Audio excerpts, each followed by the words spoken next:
Everyone knows Japan isolated itself for 2 centuries. What nobody talks about is what happened inside.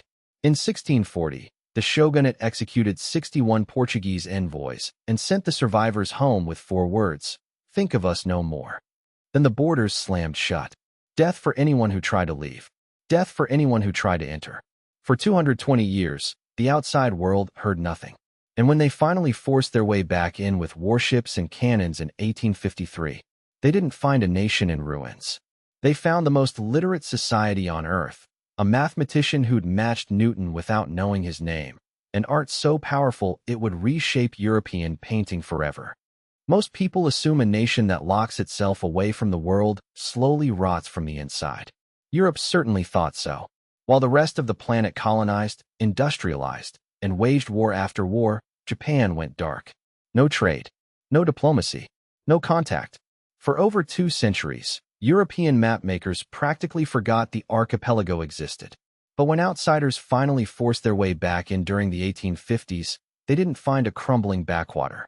They found the largest city on Earth, literacy rates that shamed London and Paris, and artwork so revolutionary it would reshape Western painting forever.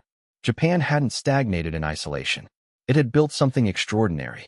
The bloodbath that triggered it all began in 1637 on the Shimabara Peninsula. 40,000 Christian peasants, overtaxed, starving, and desperate, rose up against the Tokugawa shogunate. The siege lasted months. When it ended, every single rebel was dead. The shogunate blamed European missionaries for planting the seeds of rebellion. The crackdown was immediate and merciless. Between 1633 and 1639, Shogun Tokugawa Iemitsu issued a series of edicts that systematically sealed the nation. No Japanese citizen could leave. No foreigner could enter. Christianity became punishable by death. In 1622 alone, 120 missionaries and converts were executed. The last Japanese Catholic priest was crucified in 1642. But the shogunate left one tiny crack in the wall, a man-made island barely larger than a city block. And through that crack, something extraordinary would leak in. Dejima, a small, fan-shaped artificial island, just 120 meters by 75 meters, built in 1634, sitting in Nagasaki harbor like a cage floating on water. Originally constructed to house Portuguese traders, it was reassigned to the Dutch after Portugal's expulsion. The Dutch East India Company men lived there as virtual prisoners, monitored constantly, forbidden from crossing the bridge to the mainland, required to conceal their Bibles. But the shogunate wasn't just containing them. It was extracting from them. Every arriving ship captain had to submit a Fuzetsugaki, a detailed intelligence report on world events. Wars in Europe. Revolutions in the Americas. The Japanese read every word. At the peak of this arrangement, in 1688, nearly 200 Chinese trading ships also visited Nagasaki. Japan wasn't blind to the outside world. It was watching through a keyhole and deciding what to let in. With the borders sealed and the shogunate's grip absolute, something unprecedented happened. Japan stopped fighting. Not for a decade. Not for a generation. For 250 years. Historians call it the Pax Tokugawa, one of the longest sustained periods of peace in any nation's recorded history. No foreign wars. No major rebellions after Shimabara. The samurai, Japan's legendary warrior class, had nothing left to kill. So they became something else entirely. Bureaucrats, calligraphers, poets. The sword stayed on the wall. The ink came out. And with peace came a prosperity that nobody had planned for. And a city unlike anything the world had ever seen. By the mid-1700s, Edo had swallowed the horizon. Over 1 million people packed into a single city, making it, by most estimates, the largest city on Earth. Larger than London, larger than Paris, larger than Beijing. Osaka and Kyoto each held more than 400,000. Japan had become, per capita, the most urbanized nation on the planet. And these weren't peasant villages with a castle. These were metropolises, with kabuki theaters, publishing houses, pleasure quarters, and a merchant class growing richer by the decade. A rigid four-class system kept samurai at the top, merchants at the bottom. But money has a way of ignoring hierarchy. 1 million people locked inside a sealed country, with nowhere to go and nothing to conquer. So what did they create? something that shouldn't have been possible in a feudal society, mass literacy. In Edo itself, an estimated 80% of the population could read, a figure that wouldn't be matched in most European capitals for another century. Nationally, roughly 40% of men and 10% of women were literate, rivaling the industrializing nations of the West. Woodblock printed books became a booming industry. Best-selling novels were reprinted dozens of times. Ihara Saikoku's Tales of Urban Scandal, Japensha Iku's comic travelogues. An entire publishing ecosystem emerged, feeding a population that was hungry not for conquest, but for stories. But the reading revolution was only one thread. In the theaters, temples, and studios of this sealed nation, something even more remarkable was taking shape. Isolated from every foreign influence, Japanese artists forged something no one else on Earth could have made. Ukiyo-e, pictures of the floating world, woodblock prints that captured landscapes, kabuki actors, courtesans, and the pulsing energy of city life. Katsushika Hokusai created the Great Wave off Kanagawa, a single image that would become one of the most recognized artworks in human history. Utagawa Hiroshige painted his Takedo Road series, transforming a simple travel route into breathtaking visual poetry. In theater, kabuki exploded into a spectacle of music, dance, and drama. Chikamatsu Monzaemon, called the Shakespeare of Japan, wrote plays still performed 3 centuries later. Matsuo Basho transformed haiku from casual verse into distilled philosophy. And none of these artists had any idea that 2 centuries later, their work would cross the ocean and reshape Western art forever. Seiki Takakazu was born around 1642, a samurai by birth, a mathematician by obsession. Working in total isolation from European scholarship, Seiki independently developed a form of calculus. He created a theory of determinants. He invented an entirely new algebraic notation system. He had never heard of Isaac Newton, never read a word of Leibniz. They had never heard of him. 3 mathematicians on opposite sides of the world, reaching the same profound truths without exchanging a single idea. Across Japan, a tradition called Sengaku flourished. Mathematicians carved geometry puzzles onto wooden tablets and hung them at temples and shrines. Challenges for anyone who dared to solve them.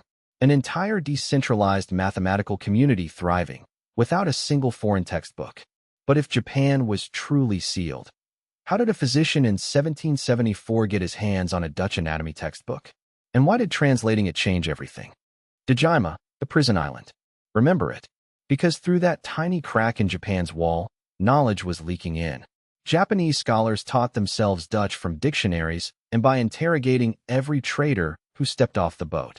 In 1774, physician Sugita Genpaku obtained a Dutch anatomy textbook, the Ontleed Kundage Tafelen. He opened it alongside a real human dissection. The Dutch illustrations matched the body perfectly. The Chinese medical text Japan had relied on for centuries did not.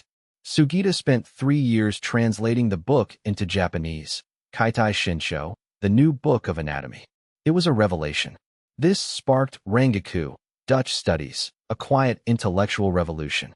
Cartographer Ino Tadataka used Western methods to produce the first accurate map of all Japan by 1821. Medicine, astronomy, geography, all flowing through the keyhole of Dejima. For 220 years, the seal held. Then, on July 8, 1853, 4 black shapes appeared on the horizon of Edo Bay. July 8, 1853. 4 warships materialized through the morning haze of Edo Bay. Steam-powered, iron-hulled, flying the American flag. Commodore Matthew Perry has come to open Japan, whether Japan wants it or not.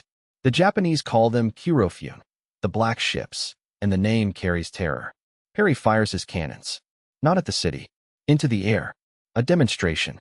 The message is simple. We have the power to destroy you, and you have nothing that can stop us. He is right. 220 years behind a sealed wall, and Japan has no steam engines, no modern navy, no industrial machinery. The nation that built the world's most literate society, the most peaceful civilization, that independently invented calculus and produced art that would reshape the Western canon, has no answer for 4 iron ships belching black smoke in its harbor. The seal is broken. 2 worlds collide. and the Japan that emerges from this collision will never be the same. Within 15 years of Perry's arrival, the Tokugawa shogunate, the dynasty that had ruled Japan for over 2.5 centuries, collapsed. The Meiji Restoration of 1868 restored the emperor to power. And then Japan did something no nation in history had ever done. It industrialized at a speed that left the world speechless. Railways, telegraph lines, a modern navy, a constitutional government. Within 45 years of the Black Ship's landing, from 1853 to 1898, Japan transformed from a feudal society into an industrial and military power capable of defeating Russia in open war. The foundations for this impossible acceleration? They were laid during isolation. The literacy, the administrative systems, the Rangaku's scientific knowledge, the discipline forged by 250 years of peace. All of it was infrastructure, waiting to be activated. And there is one more irony that history rarely mentions. When Japan finally opened, its art flooded into Europe like water through a broken dam. Hokusai's prints reached Paris. Vincent van Gogh copied them obsessively, painting reproduction after reproduction in his studio. Claude Monet built an entire Japanese garden at his home in Giverny. Edgar Degas restructured his compositions around Japanese visual principles. They called the movement Japanism. It reshaped Impressionism, arguably the most important art revolution in Western history. The culture that grew inside Japan's sealed greenhouse didn't just survive contact with the outside world, it conquered it. Today, Japan's Christian population stands at just 1%, a lasting scar from the suppression that triggered 2 centuries of isolation. But the art, the philosophy, the mathematics, that legacy is everywhere. Think of us no more. That is what the shogunate told the world in 1640, standing over the bodies of 61 executed envoys. And the world tried. For 220 years, Japan disappeared behind a wall of execution and silence. But inside that wall, 30 million people built something the outside world never expected. The largest city on Earth. A literacy rate that shamed Europe. A mathematician who matched Newton without knowing his name. Art so powerful it redefined Western painting. And a piece so enduring it has few parallels in human history. Think of us no more. The world has never been able to stop. If this story changed how you see Japan, subscribe to History's Hidden Chapters, because the past is full of secrets that were never supposed to be found.